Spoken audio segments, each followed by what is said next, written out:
Hello, I'm Peter Afrasiabi, an intellectual property lawyer and partner at 1LP in Southern California. Today's program is Yelp, YouTube, and you. Liability, infringement, and immunities in the online world. Now, a good subtitle to our program could be From Prodigy and Yahoo, you remember those internet companies, right? To Craigslist, to Prince and other celebrities, all the way off to English soccer, believe it or not, and even to pornography. All of those different types of content and media personalities and companies intersect with today's presentation dealing with online infringement and online liabilities that ultimately we are going to talk about revolve around businesses such as Yelp and YouTube and other similar businesses. So let's go crazy, one of Prince's songs you're actually going to hear today, and let's get going. The scope of the issues that we're going to talk about today, you see here on the first slide. We are looking at online companies and online businesses that at the end of the day traffic in or deal in information about other people or businesses of some kind. This information can be third-party informational commentary or others' actual content. What do we mean by that? Let's unpackage it a little bit. It could be me getting on a bulletin board and saying something nasty about you, and you getting on the bulletin board and saying something nasty back about me.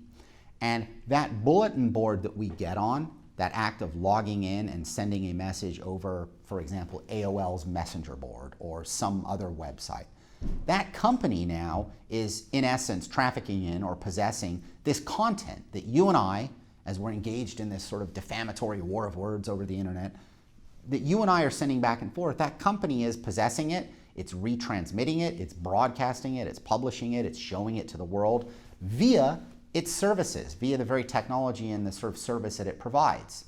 And that, of course, triggers lots of questions about state tort law for republication liability or copyright law, for example, which we'll also talk about today. The other example is simply email. Google, they have servers that they use. They provide, email to you and to me. And I may email you a copy of the new Star Wars movie, and it goes over Google servers to you and you watch it. And I've engaged in infringement by doing that. But Google has now reproduced that work in order to transmit it to you. So the act of having a business that even provides email or YouTube, as we'll talk about, where videos can be posted, can trip traditional copyright lines. The internet, in other words, has become such a massive and ubiquitous and important aspect to our lives because it is the central way that we as a people now are gathering information, interacting and engaging with content, data, that it has become the central place people go. And this also requires a massive amount of regulation or limits in terms of how far the regulation will go. And this is a central thesis of what we are exploring today. What we're talking about when we talk about all these different companies, Yelp, Yahoo, Craigslist, broadly defined, we're referring to them in this presentation as online service providers. They are businesses that provide a service online, that is on the internet, to facilitate the public consuming with information over the internet. Now, this is a different type of business to historical businesses, of course, that were the mechanisms by which content was delivered. For many, many years, content and people, the society absorbed content and gathered information through radio or print. And so you dealt with radio wave companies or companies broadcasting over the radio waves and print journalism companies that were the mechanism by which people could communicate and share information. Then it was television, and it was then involving the cable and the television airwaves. Now, of course, it's the internet, which has massively opened the ability of everyone to be a participant in the creation and delivery of content without being a very specific niche company. What this has enabled, of course, is companies to be built around letting you and I communicate, whether it's by emailing each other or uploading YouTube videos to YouTube. Businesses, though, have been built to host and be the backbone to all of these activities. This is what we're referring to when we talk about online service providers in this presentation. And they've been given broad immunities based upon congressional actions that were taken in the early internet years. And so what we're going to look at and start with is liability for informational postings, and this really gets at tort and other sort of state negligence or state tort law liability for defamation or other behaviors, and this broadly is our Yelp case and Yelp part of the presentation. The other aspect is liability in the remedial scheme that exists for copyright infringement over the internet, and this kind of gets to the YouTube world part of this presentation. Let's start with Yelp and state tort law principles online. Tort principles go online on our next slide, as you see, and the history that ultimately led to this federal immunity that we'll talk about really starts with state common law and application of common law principles to online behavior before Congress even waded in. And so one of the earliest cases is in 1995, and this is before Congress even regulated the area, and it's called Stratton Oakmont versus Prodigy. You remember Prodigy, one of the early internet companies that gave internet access and bulletin boards. Well, what happened in this case is someone went up onto Prodigy's bulletin board and made a whole bunch of defamatory comments about the plaintiff, Stratton Oakmont. And Stratton Oakmont did not like it, so they sued. And they sued Prodigy saying, you're liable in tort for republication liability from the anonymous uploader. They posted it, it's true, but you republished it on your bulletin board. You exercise control over what gets published or not published. You are simply liable under traditional state republication principles, the same way that if I sent a letter to the New York Times saying I think so-and-so is a blankety blank and I defamed them, and the New York Times published that letter, the New York Times would have republication liability. Common law principles. So what happened in New York is that Prodigy Services was held to that strict liability standard that's normally applied to original publishers, and it was found liable because it had involved in an activity such as actively screening and editing messages that were posted on the bulletin boards. It was looking for particularly nasty content, porn, whatever, that type of stuff. And like the New York Times would be liable for publishing a defamatory rant by me about you, so was Prodigy. That was the spark in the early internet years that prompted radical congressional action fast, because that type of reasoning had the massive capacity to really chill the development of the internet and hinder the development of this massive new technology that was opening up means of communication and whatnot. And so Congress enacted Section 230 of the Communications Decency Act. We see it here on the next slide in 1996. It's codified at 47 U.S.C. 230C. And this is the money language, and this is the core of what is central to online internet immunities today. Quote, no provider or user of an interactive computer service shall be treated as the publisher or speaker of any information provided by another information content provider. If you read it twice if you have to, it is very, very broad in terms of absolute immunity, and further provisions provide that it ends up preempting any and all state claims based thereon. Here's the definition of what an interactive computer service is, and that's the same basic definition we're using for online service providers as we talk about this in the copyright realm when we get to the YouTube part of the presentation. But basically, interactive computer services refers to information services, systems, or access software providers that provide or enable computer access by many users to a computer server, including a service or system that provides access to the internet, and such systems operated or services offered by libraries or educational institutions. It's very, very broad, and so what it means is it's AOL, it's Yahoo, it's Google giving search, Yahoo giving email or search, AOL access, Cox and Verizon, kind of the backbone access provisions. And then more in the modern, more sort of Internet 2.0 world, Facebook, Instagram, Snapchat, those types of businesses that have gone a step further but are still built on facilitating communication between people over the internet, and of course YouTube. Let's go to the next slide, which brings us to the twin goals of Congress with the Section 230 immunity that Congress created in 1996. The first goal was that Congress wanted to encourage the unfettered and unregulated development of free speech online, and to encourage e-commerce and its development online. In other words, the development of business and e-commerce type activities online that help everyone. The second goal by enacting this immunity provision in the Communications Decency Act of 1996 was to, quote, encourage interactive computer services and users of such services to self-police the internet for obscenity and other offensive materials. This brings us now, on our next slide, to one of the first cases to come down, and is really one of the foundational cases in Section 230 law, after the enactment of the Section 230C immunity. This is Zoran versus AOL, and so now we're bouncing from Prodigy, which precipitated the need to pass the Communications Decency Act immunity provisions, to AOL, which was one of the first ones to be sued after they were enacted on a state tort liability theory. And this case involved an unhappy plaintiff, because this is what happened, as you see in the facts. There was a false advertisement placed on an AOL bulletin board, and the false advertisement directed users to call up the plaintiff, and this obviously resulted in the plaintiff receiving endless amounts of harassment and calls and whatnot being peppered at his phone number. Not happy, as you can imagine, being bombarded by harassing phone calls, and so the plaintiff sued AOL saying, "This is your bulletin board, my personal phone number was published on it, it's obviously harassing given the content and nature of it, you should have taken it down, you didn't, that resulted in me suffering, emotional distress, etc., state tort-based claims," and he sued AOL. And here is what the Fourth Circuit held. Congress recognized the threat that tort-based lawsuits pose to freedom of speech in the new and burgeoning internet medium. The imposition of tort liability on service providers for the communication of others represented for Congress simply another form of intrusive government regulation of speech.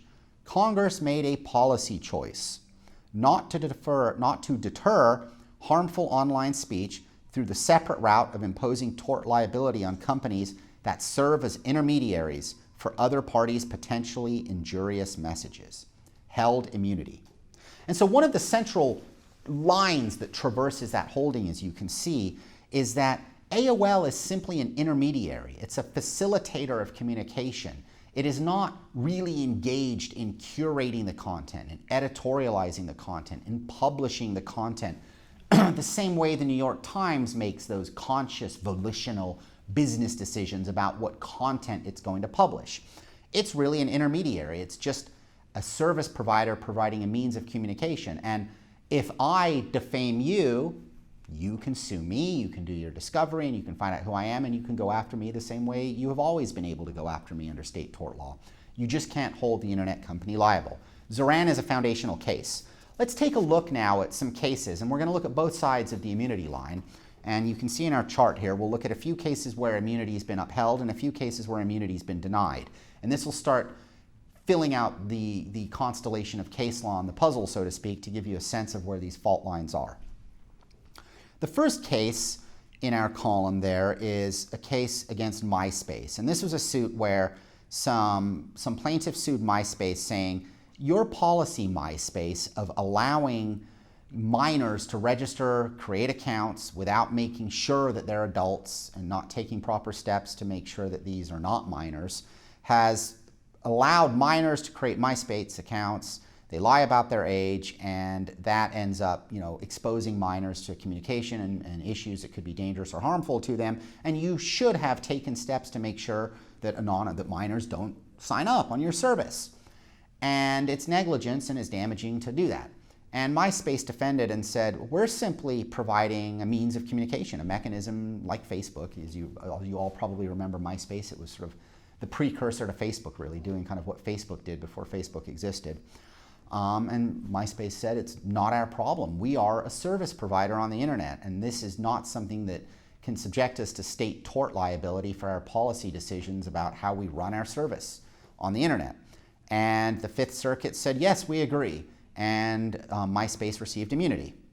Another example is one from the California Supreme Court in 2006, and there we have the defendant being an online discussion group blog type service that's built around women's health, was running this service and posted some third-party content, and that third-party content had been content that was attacking the plaintiffs, and the plaintiffs were doctors critical of alternative medicines, and those plaintiffs didn't like the fact that they were being criticized for being hostile to alternative medicine, and then they sued the online discussion group. And the online discussion group said, no, you don't get to sue us for state defamation tort law, because we're running an online informational blog. People are communicating and they're saying things you don't like. Too bad. It's not our responsibility. And the court held immunity for them too. The final example brings us to Craigslist, and you all probably know Craigslist. It's sort of like eBay meets the classified pages of old newspapers, where you can, buy or sell anything. You can rent apartments, and you can do all sorts of things, and it's kind of a stripped down website that's very minimalistic, and it kind of looks like the classified pages almost.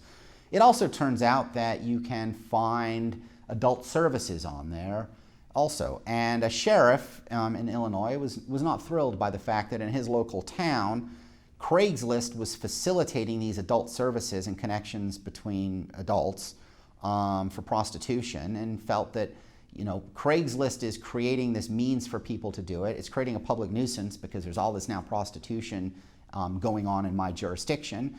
And the sheriff didn't like it. So the sheriff sued Craigslist, saying that you've created a public nuisance in terms of facilitating prostitution in my jurisdiction. And Craigslist, again, got immunity. State tort law can't regulate how Craigslist provides its mechanism and services to facilitate those types of communications between people. And so the message to the sheriff was, if you want to go after people for engaging in prostitution, go after them, just don't go after Craigslist.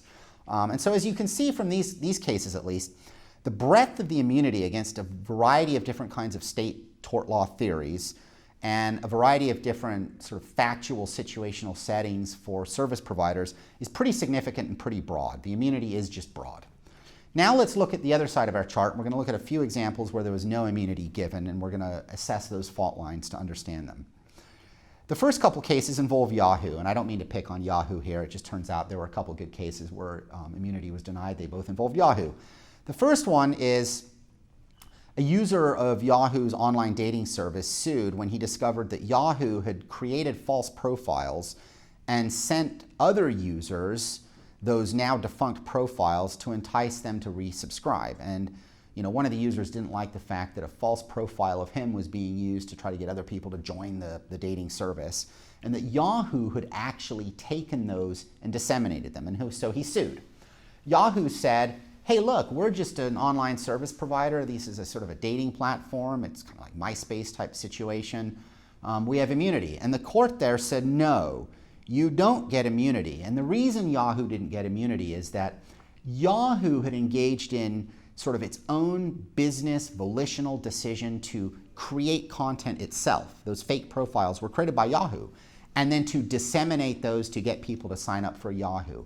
And that's an example of no longer being just sort of a passive neutral intermediary and being too actively involved in business decisions. And it was those Yahoo decisions that triggered state liability, as opposed to the communications that may have resulted that the person didn't like as a result of it. And so that was an example of where Yahoo, for its volitional activity, could face liability and wouldn't get immunity. Another example is where there was a false profile of a plaintiff put up, and the plaintiff complained to Yahoo, and a Yahoo employee said, I promise you I will take that down, I'm sorry. The post was not taken down and continued to injure the plaintiff. Now, this is a case where there was immunity for part and immunity not for part. Let me explain. The plaintiff sued, and the plaintiff sued Yahoo and said, you're negligent for even allowing the post in the first place, that defamatory false profile of me that someone else posted. And you're liable because you told me you would take it down and you didn't. As to the first component, the court said, no, Yahoo does have immunity. That's just like our MySpace Craigslist case. If Peter posts a false profile about Paul, Paul needs to take it up with Peter and not Yahoo.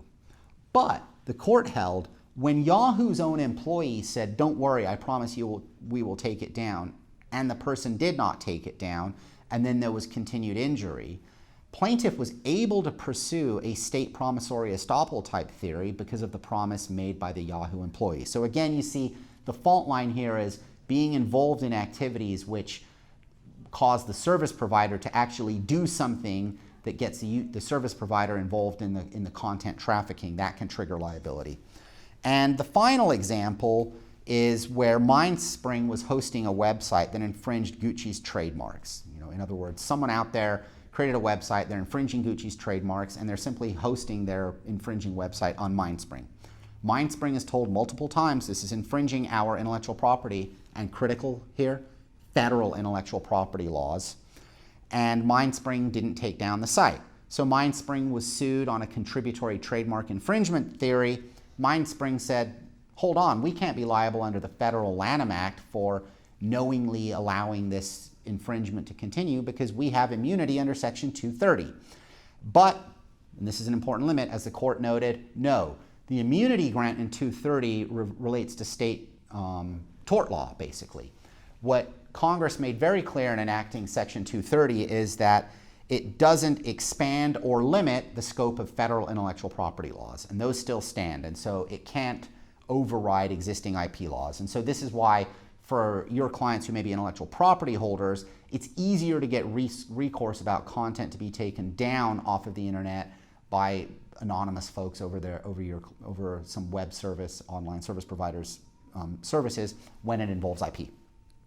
Our next slide now brings us to Yelp, and this is sort of how all of this comes up to Yelp, and Yelp is just a fascinating case study in terms of Section 230. And so this is the case of Yelp, the California Supreme Court, and some very angry lawyers. So here's the issue, and this is the issue that I'm sure all of you watching have had a client come to you on, or you've heard a lawyer come to talk about before, because I know I've probably had it 50 times in the last 10 years from clients or other lawyers. Someone's angry because someone posted a negative review on Yelp about you or your business, and it's not true, it's false, it's bogus, and a whole bunch of other expletives I won't repeat here on tape. And they want to get it down. And what do you do to get it down? Well, this happened to a law firm, and this is why we get the most creative of all cases is when lawyers get defamed, because now you see creative lawyering in action, and this is really great. What does the law firm do when it has a client who starts leaving what the law firm believes are defamatory posts about the law firm online? The law firm doesn't just sue the client for defamation. What it does is sue the client for defamation and seek an injunction to require Yelp to take the defamatory post down. So here's what happened. The underlying client's name was Bird. Bird hires this lawyer Hassel in a PI case, a personal injury case. Bird becomes unhappy at some point, gets another lawyer, and leaves a Yelp posting anonymously, but as the Hassel law firm claimed, this came from Bird. And here's the posting that angered the lawyer. "Steer clear of this law firm, ! And research around to find a law firm with a proven track record of success, a good work ethic, competence, and long-term client satisfaction. There are many in the Bay Area with some diligent, smart interviewing. You can find a competent attorney, but this won't be one of them." Absolutely defamatory if untrue. It's certainly not puffery that wouldn't be subject to state defamation law. And so the law firm filed a lawsuit saying that's defamation. There was a default judgment. The defendant didn't appear, and the court found it defamatory, and so as a matter of law now, that is defamatory. And this is where the creative lawyering came in. The law firm never sued Yelp because of Section 230. The law firm knew that Yelp couldn't be subjected to a lawsuit. So what the law firm did was get their default judgment, and then in the judgment have an order issued that non-party Yelp must remove that defamatory post because it's now been adjudicated to be defamatory. So this brings us to the next slide. You can imagine what happened. The lawyers were now in possession of a judgment finding that the post was defamatory and ordering it to be removed by Yelp from Yelp services. And so that judgment made its way to Yelp, and Yelp's in-house lawyer apparently found it and was not amused. Yelp said, no, you don't get to get a judgment against a DOE defendant or against the named party by default and wrap us into the judgment without any notice whatsoever. And aside from due process problems that Yelp raised, this is barred by Section 230. The trial court denied it and said, nope, it's just an order to remove an adjudicated post online. The California Court of Appeals affirmed and said, yep, this is no big deal. What are we screaming about here? Yelp goes to the California Supreme Court, and the California Supreme Court grants review. And let's go to our next slide. We can see what the California Supreme Court held. The California Supreme Court undid everything. And here's what it did. Once Communications Decency Act immunity applies, providers are immune from any, quote unquote, claim arising out of content originating from a third party, regardless of the theory underlying the cause of action. So in other words, what the California Supreme Court said is, kudos to you lawyers for your very creative tactics here, but you can't use those kinds of creative backdoor litigation strategies to get what Section 230 would never let you get in the beginning. In other words, if Yelp had been sued to seek injunctive relief to remove the post, Yelp would have received 230 immunity out of the gate and been dismissed from the suit. And so you can't do an end run around that by bringing them in on the back door in a judgment and an injunction. By enjoining Yelp to act, quote, Yelp is inherently being treated as the publisher of the challenged reviews, and it is not engaged in conduct that would take it outside of Section 230's purview in connection with the removal order. And so the result here is that the judgment as to Yelp was vacated. So what can you do? We still have this problem, right? All your clients and friends are complaining about Yelp reviews damaging them. What can you do? Well, the party needs to take reasonable steps under the judgment or injunction to get Yelp to engage in a takedown, to remove it. And so the scope of that remedy is somewhat unclear, since here the plaintiff went straight to Yelp and didn't go to the defaulted party, try to drag the defaulted party in with a contempt proceeding or the like against the defendant, or perhaps against a representative of the defendant if the defendant wouldn't appear. You can imagine myriad different circumstances, but you do need to take reasonable steps first. And so what the court really is saying is, get your injunction against the party. The party would be then required to go to Yelp and tell Yelp, hey, I posted this, I need to remove it, I've been ordered, please remove it. At that point, Yelp will probably remove it. The other way to deal with it, if you can't get if the person's a doe person or they're defaulted, you can't get them, you can't get control over them, you can't get a sort of a legal fiction such as a trustee or someone put in their place if they've disappeared to act on their behalf, for example, to interact with Yelp. The other way to go is just to go to Yelp direct. And instead of going on an aggressive legal theory, trying to drag Yelp into a lawsuit that's going to open Pandora's box for Yelp in terms of thousands of similar suits, especially against doe people, right? Go to Yelp direct. If you look on Yelp's website, this is what Yelp says, and I have it quoted for you here. If you receive notification that the review you reported was not removed by our moderators, but you or your lawyer have obtained a final adjudication from a court of competent jurisdiction indicating that the review is defamatory, please contact our support team. Yelp is open to trying to work with you to get adjudicated defamatory content taken down. It doesn't really help anyone, and so you can also try that strategy. So, the bottom line here is that it's still hard to deal with defamatory content. One has to go through a defamation lawsuit, which can be very, very difficult. It can be hard to find the people. It can be expensive. And so you're stuck with a whole bunch of negative Yelp reviews.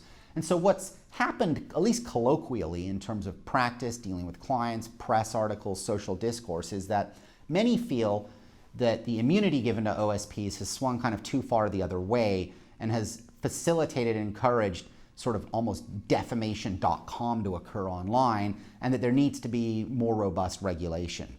And so is there going to be congressional action on the horizon? Unclear. There has been a little bit. In 2018, the scope of Section 230 immunity was actually amended and narrowed to mandate that OSPs take affirmative steps if sex trafficking related content is on their services. And if they don't take affirmative steps to remove sex trafficking content, then they lose all immunity and they can be subjected to liability and even criminal liability. Now, that narrow amendment expressly didn't touch the rest of the broad 230 immunity. So, it's been taken back a bit, but expressly not taken back further. Now, given the election issues, the famed election issues, obviously from 2016, that are still being sorted out in terms of what happened exactly, many in Congress are in fact questioning the breadth of this immunity and what needs to be done. And here's a quote from at least Senator Dianne Feinstein when she was speaking to all the large OSP social media companies' general counsels in 2018. She said, quote, "You've created these platforms and now they're being misused, and you have to be the ones to do something about it, or we will." In other words, all this stuff is going on over your services, you're making money, you're profiting from it. You're standing back, being neutral and not doing anything, claiming immunity. But if you don't start doing something to deal with this, we are going to. And I think what she's referring to when she says we are going to is we are going to either affirmatively legislate burdens and duties on you, or we're going to start repealing the scope of 230 immunity and let state tort law now regulate you. Now, the Supreme Court at the same time has actually likened these services such as Facebook and whatnot to traditional public squares subject to sort of First Amendment principles. And this is sort of a significant step that's raised a lot of really fascinating questions. And this comes from a case involving a 2008 North Carolina statute, and I'll tell you a little bit about it. 2008, North Carolina passes a statute making it a criminal offense for a registered sex offender to access social media sites that include children. And the defendant in this case had registered as a sex offender when he pleaded guilty to a sex crime when he was 21 with a minor.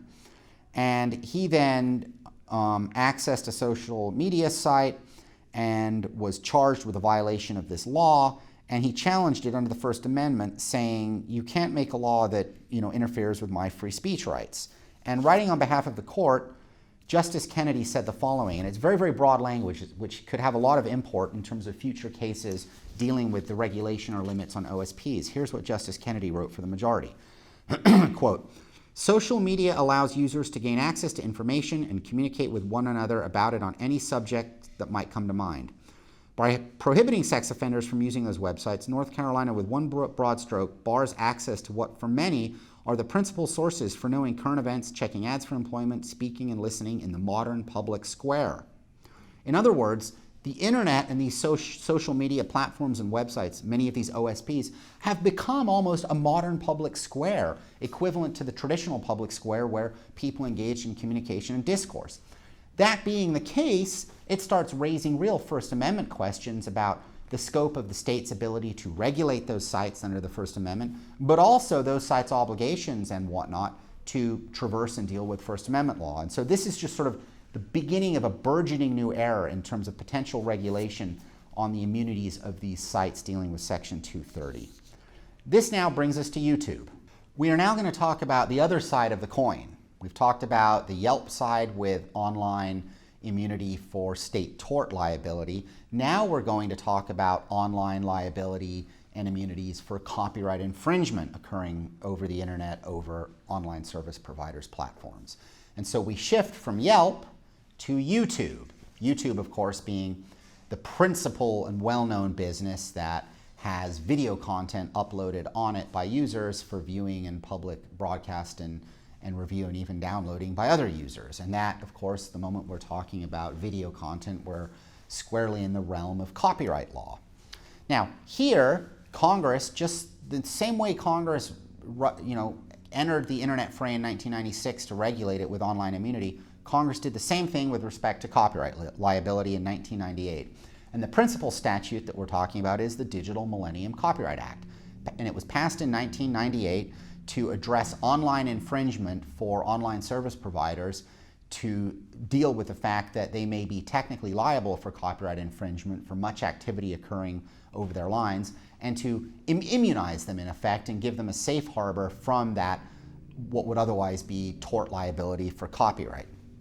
Now remember, copyright liability is a strict liability tort in essence, and so liability occurs whenever Joe Q. Public's acts of infringement may cross an OSP wire. And so what that means is, here's an example.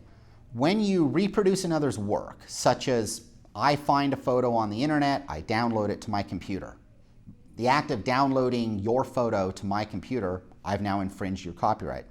When I upload that to YouTube, and YouTube then stores the photo and reproduces it on its server, recasts it for public display on its servers to the world, YouTube has technically infringed copyright. And so it's because copyright is a strict liability tort, and it's because it's so easy then for online service providers that are providing this kind of backbone technology that allows people to communicate to get caught up and embroiled in the strict liability tort of copyright. Congress came in to act and legislate to deal with this issue in order to, again, allow the development of the internet. And so the result of that was the 1998 Digital Millennium Copyright Act. And so let's look at the purpose and intent on the next slide.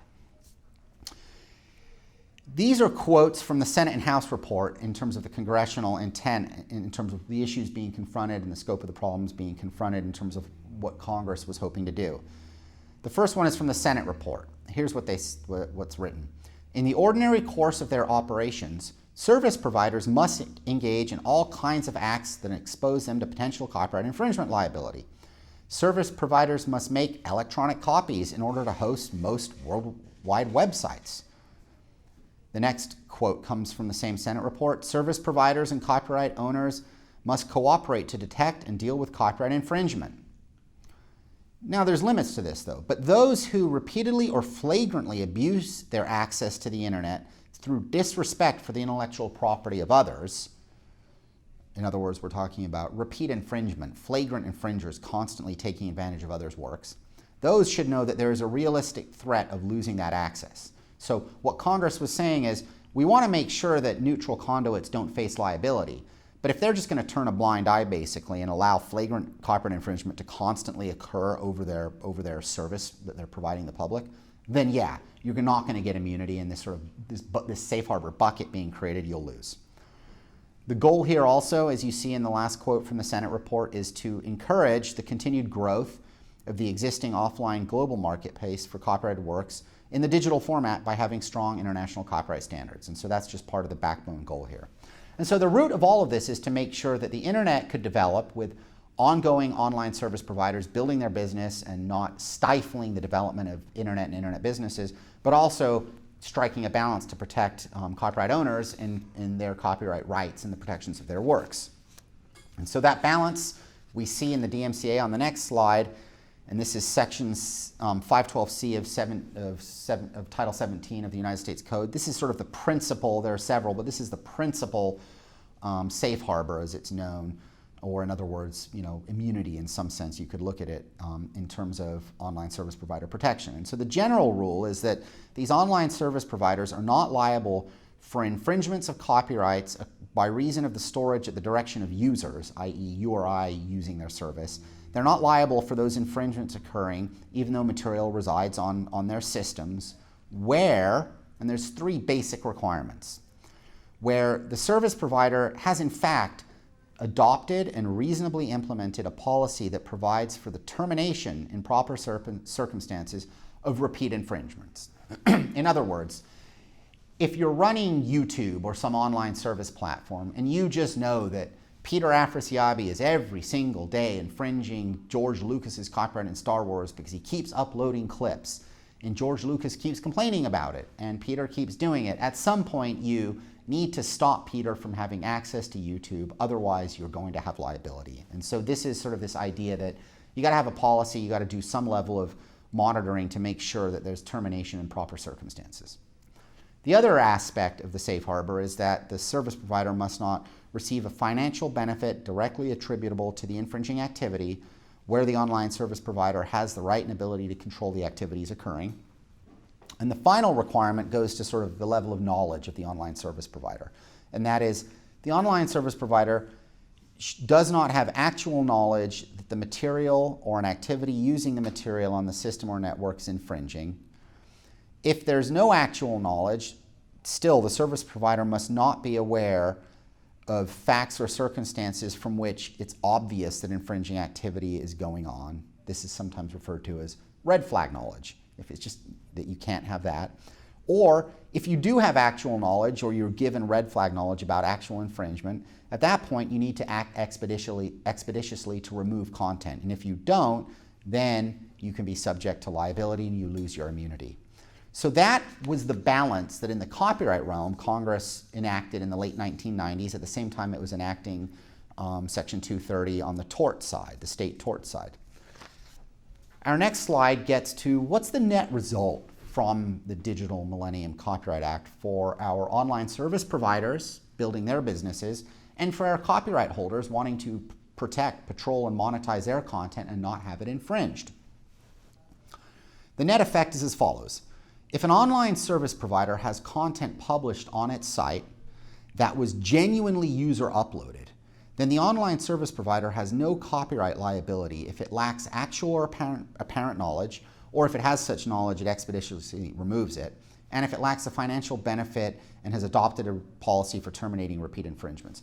That, in essence, puts a level of duty on the online service provider to engage with its content to some extent and its users and make sure that it has a system in place to at least deal with receiving complaints from rights holders, removing them, and terminating users in appropriate circumstances.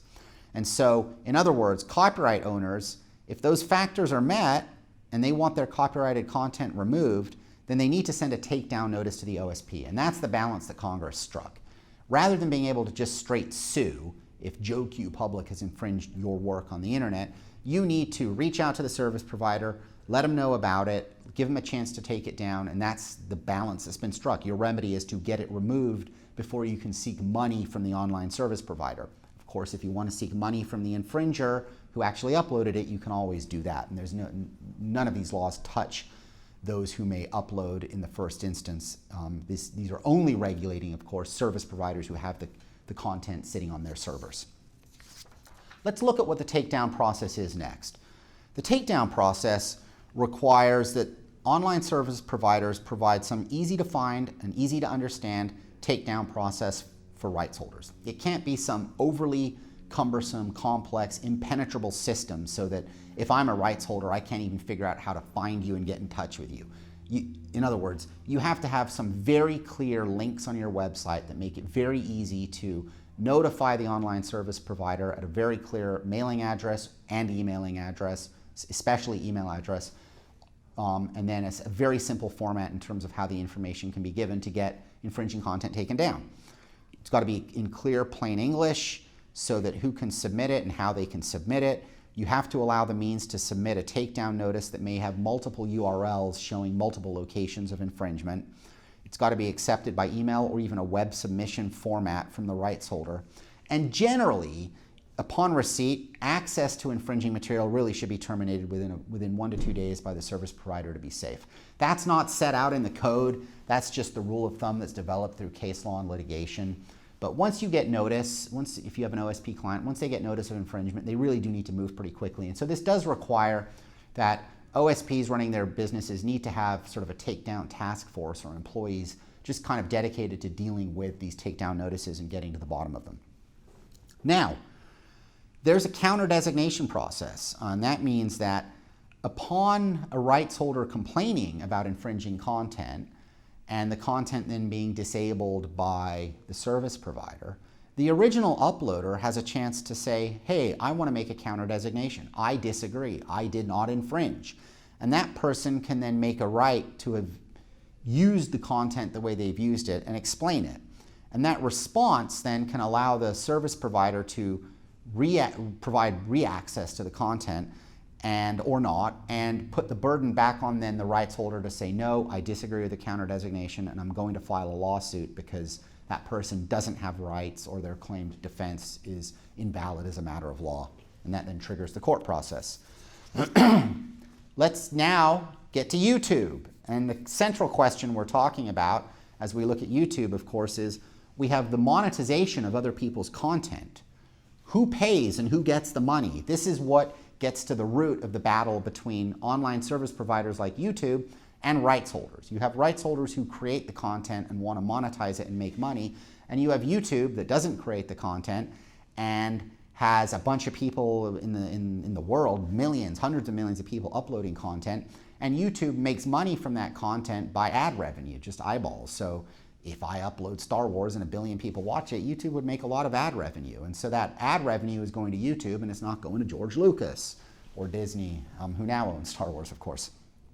That's the root social, economic, practical, legal issue that has now driven litigation. And so the YouTube case we're going to talk about is literally the YouTube case, and it comes out of the Second Circuit, and it involved a whole group of plaintiffs, Viacom and the Football Association, which is the English Premier League that owns the copyrights to all the English Premier League soccer games.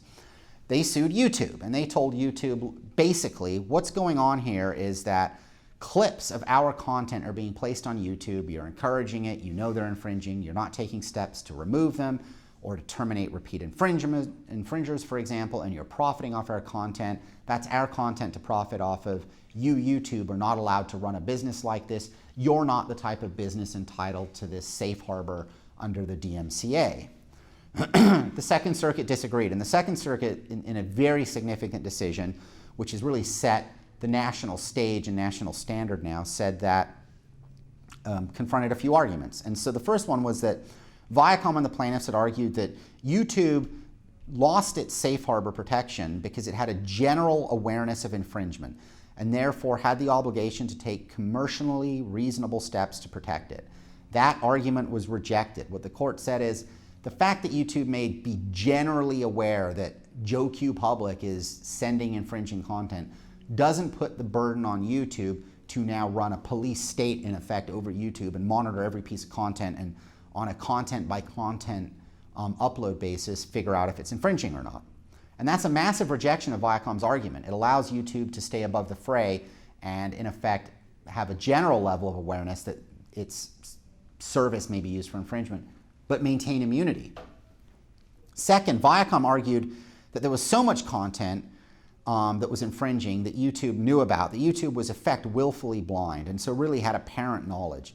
This too was rejected, and it's sort of the same or a similar issue to the first one, and that is there was no affirmative duty to monitor placed on YouTube, and that's a significant part of the holding.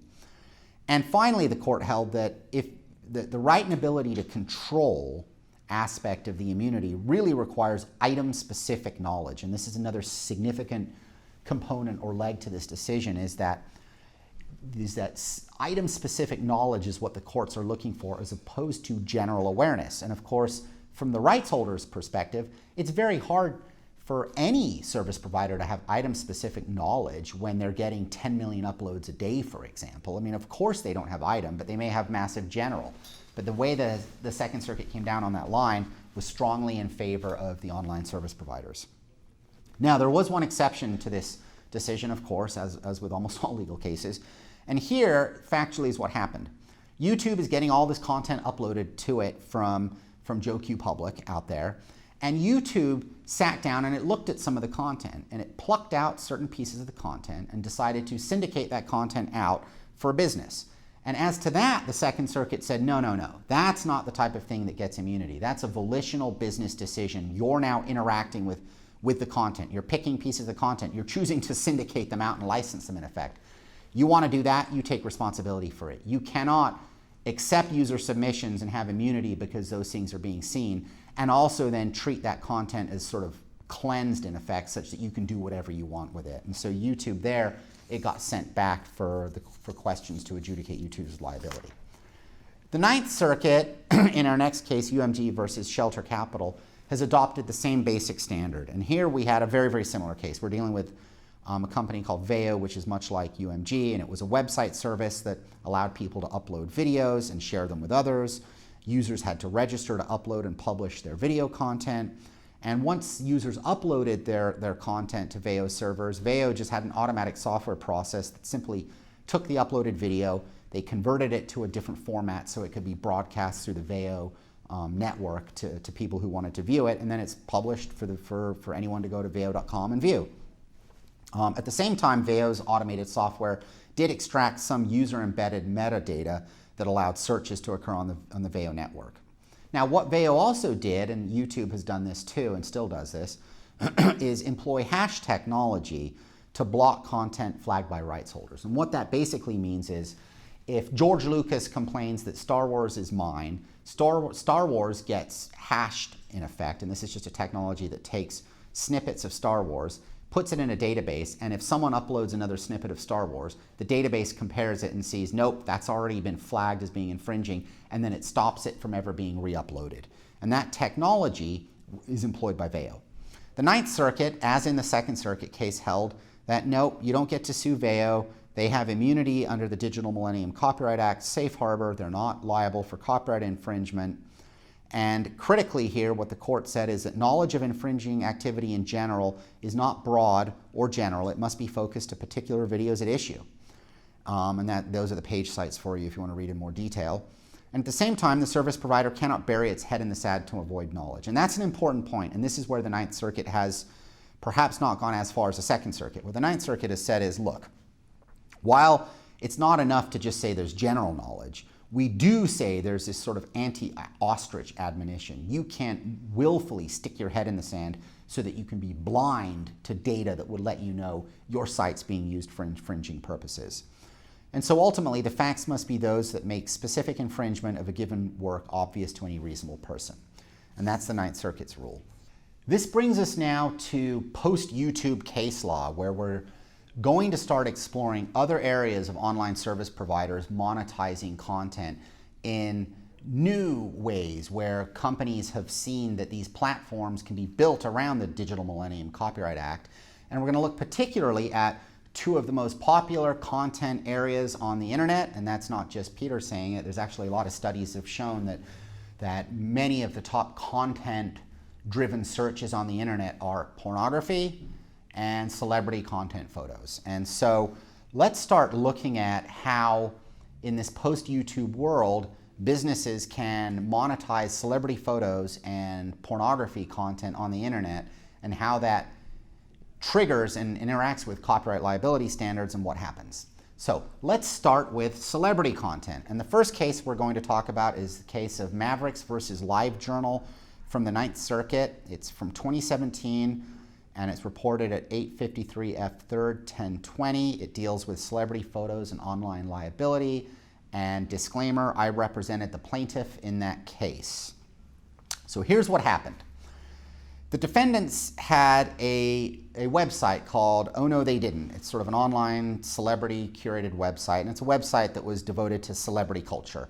And it was built around discussing and exploring celebrity culture and celebrities in America. And so the rules of the site asked for users to upload, current celebrity content, whether it be written or photos, entire articles, etc. And those were then submitted to the defendant's website. The defendant had moderators who would preview the posts before they would be published to the world, and they reviewed them and approved them following those basic rules. Is it timely? Is it current? Make sure it's not pornography. If it's kind of political speech, it's not for Oh No They Didn't, they would reject that type of stuff. And then the website moderators, who were, unpaid volunteers, it appeared, but they were website moderators, would make the decisions to allow or not allow the content to then be ultimately published on the site.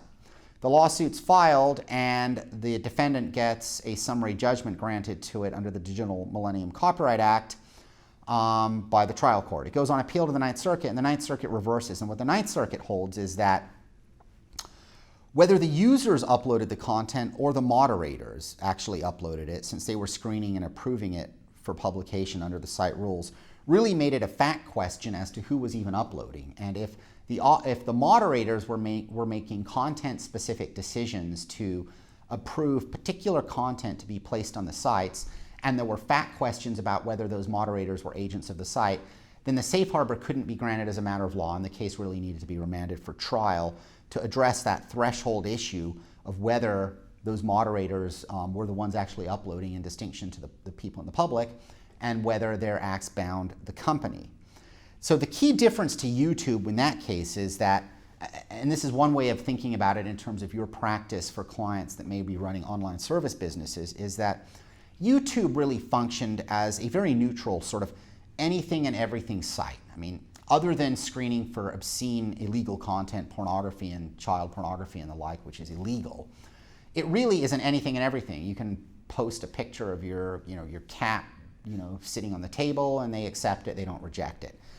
It's not a specifically curated website that only accepts certain content, which is then reviewed by a set of rules to make sure it's then published to capture the best. And so the more, and this is sort of the point of the case really, is that the more a modern online service provider business that's being built around the Digital Millennium Copyright Act wants to control and curate and editorialize the content that's sitting on its servers to curate a niche site, the more it's going to run into trouble with copyright laws, and the less likely it is going to be able to get immunity. And that is effectively the holding of the Mavericks versus LiveJournal case. And so that shows an example of where a company that's building an online digital platform that's much like sort of the print platform of People magazine, devoted exclusively and only to celebrity content, can run into trouble for not licensing photos. And so one way of looking at that case is that celebrity photos were protected, the rights to celebrity photos and celebrity photo authors and rights holders secured and sought protection in the Ninth Circuit, and the courts blessed those types of celebrity content photos. But, as our next slide will show, where celebrity photo owners prevailed, the owners of pornography, it turns out, failed. This case, and again a disclaimer, I represented the plaintiff in this case also, is Ventura versus Motherless. It's reported in the Ninth Circuit from 2018 at 885 F 3rd 597. And like the Mavericks case we just talked about, this case deals with online liability of an online service provider trafficking in user-uploaded content, and this time it's adult content. My client was an adult content company. And so here are the facts. The adult content is uploaded to the Motherless website by really many, many thousands of users that it has. Some users uploaded hundreds of thousands of videos, actually, it turned out. Many takedown notices had actually been issued to one particular user who had uploaded hundreds of thousands of pieces of content. That user was not terminated. That user then infringed the plaintiff Ventura's content. The defendant, before it actually published any content, looked at sort of increment snapshots of the content just to sort of make sure it wasn't child pornography or illegal, obscene type stuff, and then would issue the posting. Some of the plaintiff's content had watermarks of some kind, but not all, and there was no formal written termination policy for repeat infringers. And so the district court dismissed the case at summary judgment, saying that it was a site really just functioning like YouTube at the end of the day, with thousands of users uploading content. There's no duty to patrol. At most, it could have general knowledge, and it didn't know if the content being uploaded was professionally produced rights holder content or just, you know, Joe and Jane Q Public, you know, uploading videos of themselves engaged in sexual content. And so, much like the YouTube and the Ninth Circuit's Veo case, issued a summary judgment in favor of the defendant online service provider. Appeal in the Ninth Circuit affirmed, but with a vigorous dissent from one judge. And the Ninth Circuit's affirmance, among many of the issues under the DMCA, effectively held that there was no obligation to terminate that user account that had infringed given the facts and circumstances. And so it really imbues a great level of deference to and support for online service provider companies. So if you're representing online service providers, that majority opinion is a very, very significant opinion in terms of just how little, in essence, can be done to deal with online repeat infringers and still not run afoul of the lines. A safer course would be to follow policies of YouTube, which are a little more stringent, obviously, but it's a very, very significant opinion for online service companies. Now, there was a vocal dissent in that case, and the dissent, and it's a published opinion, you can see at the site there, but the dissent said what's effectively happened here is complete immunity for OSPs. Quote, what defendant is really saying is that he looks at each thumbnail for a fraction of a second to identify repeat infringers. He uses his quote-unquote judgment rather than a policy to make the determination. And so in essence, what the court is saying, what the dissent at least was saying, is that a company whose policy to look for repeat infringement is simply to look at it and try to figure out if it infringes or not, and that's it, is not enough. But if the majority has blessed it, now we've really created a staggeringly broad set of immunity. And so that's the state of the law in the Ninth Circuit now as a result of that case, and it's a massive, massive case on the online service provider side of the ledger. Stay tuned. There's a cert petition pending. We'll see if there's a future presentation and program if the Supreme Court happens to take that case. The Supreme Court, just so you know, has never taken a Digital Millennium Copyright Act case in the 20 years since it's been on the books. And so at some point in time, if not this case, there will be one of these cases involving the metes and bounds of online copyright immunity from the DMCA that goes up to the Supreme Court and harmonizes the law between the Ninth and the Second Circuits principally. Now, this brings us to more online activities, and we're going to get to Prince and Let's Go Crazy. And this is when, in effect, Prince sued a mom, or at least the owners of Prince's song, Let's Go Crazy, sued a mom. And so here, for 30 seconds, let's watch this video of a little kid running around dancing to one of Prince's famous tunes. What do you think of the music?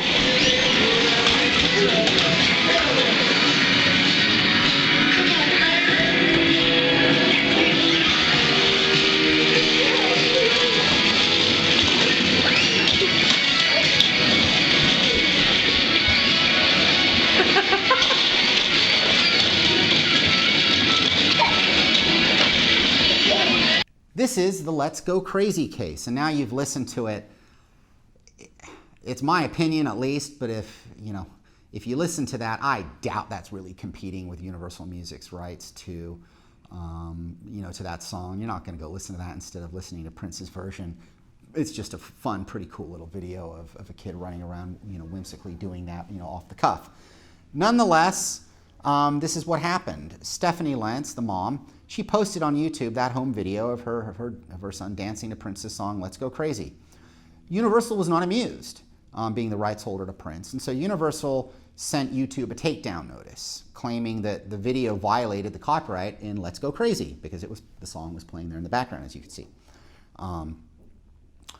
YouTube took it down in response to the takedown notice. Lentz, however, said no, and she sent a counter notification saying, that's not right, this is fair use. I'm not reproducing his song just to reproduce his song. It's sort of a transformative type, funny, not parody, but funny, satirical maybe, and it's just transformative, and it's a different, non-commercially competitive use. It's a kid dancing for 30 seconds, and it's a baby who's 2. It's remarkable just to see that, and so it serves a different kind of artistic type purpose, right? And she sent that claiming it. YouTube just left the video down, not wanting to get into the squabble. This then, of course, put Lentz and Universal Music in court, and so Lentz sued Universal, claiming that Universal misrepresented the DMCA claim. When Universal claimed the rights, it never properly addressed the fact that her use was not illegal, that her use could have been a fair use. And it should have really looked at the question before sending a takedown notice, even though it's a rights holder. It should have looked at the question of whether that child singing and playing in that way was a fair use.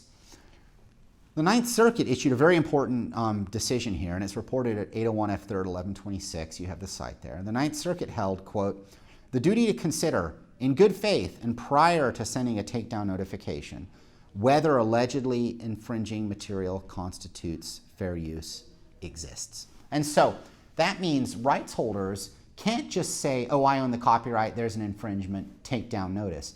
They do need to at least give pause to consider and assess whether that use being made of their work may be a fair use. And this, of course, is another burden that's now being placed through case law explication of the DMCA on the rights holders in this balance. And it's again part of this ongoing battle between online service providers and rights holders in terms of where is the line in terms of copyright. And so now you have rights holders, as well as not being able to just straight up sue OSPs and having to go through the takedown process, having the additional burden of having to assess in good faith whether something's fair use, which itself is a very, very difficult analysis to make under the case law, and that's a separate presentation you can go watch really just on fair use that we've done. Very, very complicated stuff without any clear, easy answers. But nonetheless, it's a burden to at least consider, otherwise the rights holder could find liability, such as in that case. So, a couple case hypotheticals to look at. Case number 1, your client has content being infringed online. What do you do? Well, immediate takedown removal, send a takedown notice to the OSP per their policies through their email. You'll find it on their website. Do that, comply with that right away so that you can get the content taken down. Stay on top of it to get it down. If the content is highly valuable and damages are suffered, go sue the infringer who actually uploaded it, and you can do that if you know who the infringer is because it's publicly reported perhaps on the service, or if you don't know, you can actually initiate a case action called a 512 subpoena, and it's just a miscellaneous civil action where you literally just go to court, file a subpoena under the Digital Millennium Copyright Act to get information, and the court will then issue that subpoena without even a traditional lawsuit.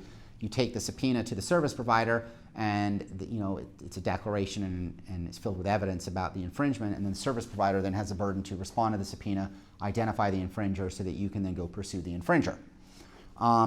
If the same user you're finding is repeatedly infringing content and the account's not terminated, then you can start looking to question whether this OSP really should get the benefit of the safe harbor and suing the OSP to try to take away their safe harbor immunity. And that kind of starts getting to that difficult line that currently exists given the Ventura Motherless case, where it's obviously a very hard thing to do in this day and age. Case number 2, your client, or heaven forbid you, are infringing content online by posting it on Instagram, YouTube, your law firm's website, etc. What do you do? First thing that's so important to remember, content found on the internet is not free game. If you've downloaded it and posted it on YouTube or Instagram, you may have violated multiple of the copyright rights and you can face infringement liability. Anonymous uploading does not protect you. Subpoena power, in other words, can break through and find your registration information with the service provider and then get at you. So don't feel comfortable and believe that that you can anonymously upload something to Facebook or Instagram or one of those sites and that you would never be found. You can be traced and found. In litigation, we have seen it in our practice where in order to get to the root of which Joe Q public out there may have uploaded a piece of content, it is incredible how much detail you can get. Even if the person anonymously registered with the website, you can get IP information from the service provider showing the exact IP address of the uploading entity with a timestamp down to a millisecond. That information then in turn may go directly to a person, although rarely. What it may do is go to, for example, Cox, Communications, the internet service provider. You can then subpoena the internet service provider to find out which one of its underlying customers uploaded to this website at this millisecond, and boom, they'll tell you it was Joe Q Public. You have a name now to go after. So don't trust that you can ever do anything anonymously. At root, don't do it. Stuff on the internet belongs to other people. Be very careful reproducing it and tell your clients to be the same. If you want to monetize content online, you can license the content, and that's the best way to do it. So, online copyright issues to watch for. The DMCA statute has seen the internet develop from this AOL Google backbone that we've talked about to very modern advanced businesses that aren't just these sort of truly neutral passive conduits and that are much more involved in the content that's being sent over their wires. And the DMCA is advancing and developing with it through case law now to figure out the metes and bounds of whether they should maintain the same level of immunity. The Supreme Court, of course, has never taken a case, and these cases are being batted around in the appellate courts, and you're getting circuit splits on some of the issues.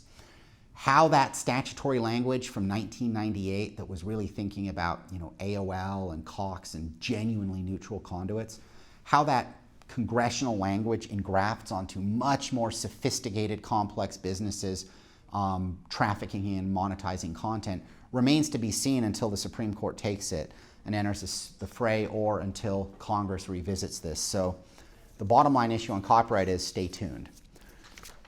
Our final conclusions, if we go back to our Yelp scenario of online tort and copyright immunities, the immunity is incredibly broad. Created in 1996 to allow a robust internet, it's worked, and that's the nature of where things stand. The same is true for copyright immunities, created to facilitate a robust immunity. The immunities are very, very broad, and through case law have immunized a whole range of business models that look heavily content focused, you would otherwise think. And so the bottom line here is this staggering congressional concern to allow the development to internet took root in creating these immunities, and it stands today very broadly. That said, it's safe to say that we are now at a point in the development of the internet and in our society mediating culture and content that immunities are on the questions of the scope of immunities are on the horizon, both for the Communications Decency Act and probably the DMCA. So the best advice to give your clients is to be as neutral as possible and passive as possible in the content being transmitted over their wires, and the more they're involved in curating content, the more likely they are to lose their immunity. Thank you for listening to and watching today's presentation. If you have any questions, I'm always happy to help. Peter Afrasiabi at 1LP.